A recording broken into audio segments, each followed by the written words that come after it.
40 years ago, the world stopped as 750 million people across 74 different countries tuned in to watch Prince Charles marry Lady Diana Spencer. It was a big deal for all of us watching from home, but imagine being there on that very day. That was the reality for India Hicks. The then teenage goddaughter of the Prince of Wales was invited to be a bridesmaid for Princess Diana, where she was given a starring role in the fairy tale ceremony. And India Hicks joins us now live from her home in the Bahamas. Welcome to the morning show, India.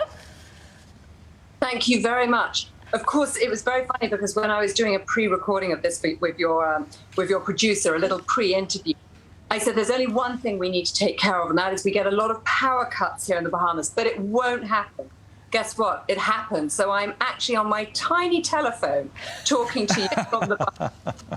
That's it. Well, it looks beautiful in your lovely living room there. If we can just talk about the royal wedding first. What was your reaction? Do you remember how you felt when you were asked to join the royal wedding party? Well, you know, goodness, it was so long ago, but Prince Wales is my godfather, and a very good godfather, very diligent, very kind, very thoughtful, and he has a lot of godchildren. And I remember getting a call from him asking if I'd like to be his bridesmaid. And at first I was delighted and I was so proud. And then I was like, oh, it sort of dawned on me, I'm going to have to wear a dress. And I was quite a tomboy at the time. I'd only ever sort of been riding bareback on ponies. And the idea of having to wear a frilly dress was rather alarming. Of course, looking back, I appreciate it was 1980. So there was a lot of frill that went with that. Yes, the morning of a wedding is often so frantic. Brides can be a little unbearable. What was Diana like as you were all getting ready? Do you remember? Oh, unbearable, definitely not. But intriguing, yes. Of course, you know, I was very young, and she actually was also very young in relative terms. And I do remember during a number of the rehearsals, a lot of very funny occasions, but particularly in the dress fittings. Of course, it was the best kept fashion secret. Nobody was to see what that dress was like. And so the Emmanuels had to put blackout screens all down the studio in the middle of London whenever we went for a rehearsal or a fitting. And there were light sharpshooters. There were press on every rooftop surrounded with these incredible lenses. So I really got to know Diana through those rehearsals and those fittings. And on the actual day, she was, as any bride, slightly nervous, but she was also fascinated because she wanted to see herself on television. Unlike most brides, her life was being played out on television before her very eyes. And anytime someone got in front of the little tiny television screen, she would shoo them away so that she could see what was happening. And the millions gathered outside. This is a bit of a full circle moment because your mother, who is Lady Pamela Hicks, played a role in the Queen's big day, didn't she? That's absolutely right. And I very carefully have sat with my mother behind me right there. Yes, my mother, probably actually at about that age, she was invited to be the Queen's bridesmaid. I'm not sure there's ever been a royal mother and daughter bridesmaid team before. Nothing by our own good doing, but very nice to have both been invited.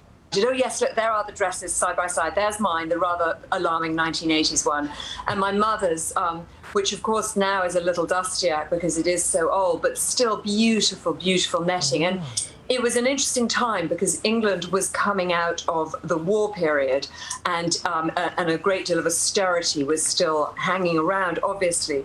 And the public all donated their clothing coupons so that the Queen was able to have that wonderful dress. Oh, what a wonderful story. And what a lovely shot with those two dresses side by side. Now, yourself and your mother have recorded a successful podcast, and now you're writing your next book together. What sort of insights can we expect? Ooh, lots of intrigue, of course. My mother has lived a really extraordinary life. She was, as we said, not only a bridesmaid to the Queen, she was also a lady-in-waiting to the Queen. She was out in India during independence. She sat at prayer meetings with Mahatma Gandhi. She sat with Haile Selassie. That's a really naughty photograph to have put up there. But we have fun together. We really do. We share the same sense of humour.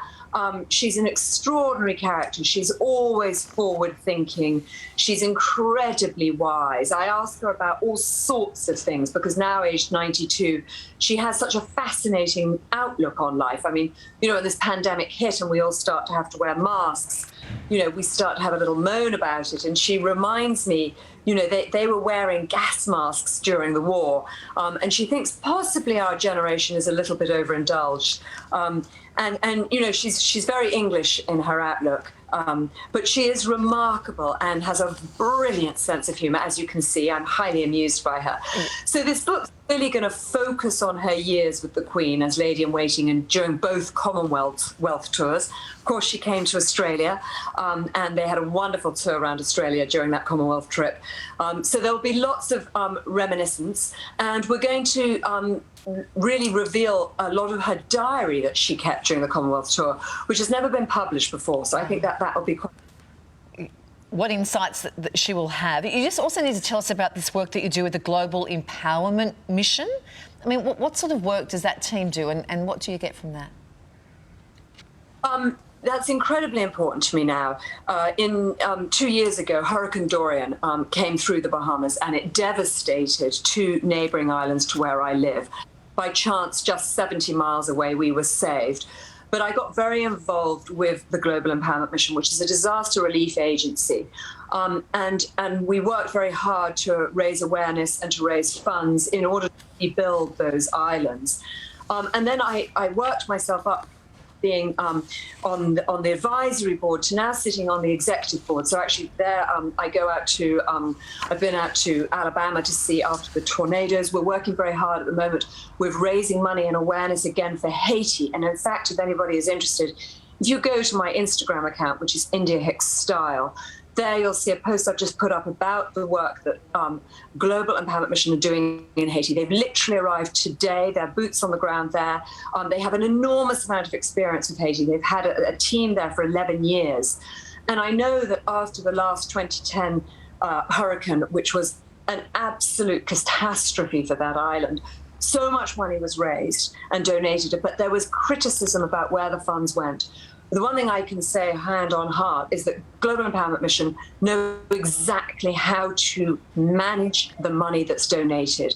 That they're going in with their own barges, they're going in with their own cargo flights, and they're donating directly to the people in need. This is not going through the government, not being stopped by any gangs. This goes directly in there. Yeah. And that's very important. Yeah, very important work that you're doing. It's been a delight to chat to you today, and we look forward to seeing your next book. India Hicks, thank you. Thank you so much.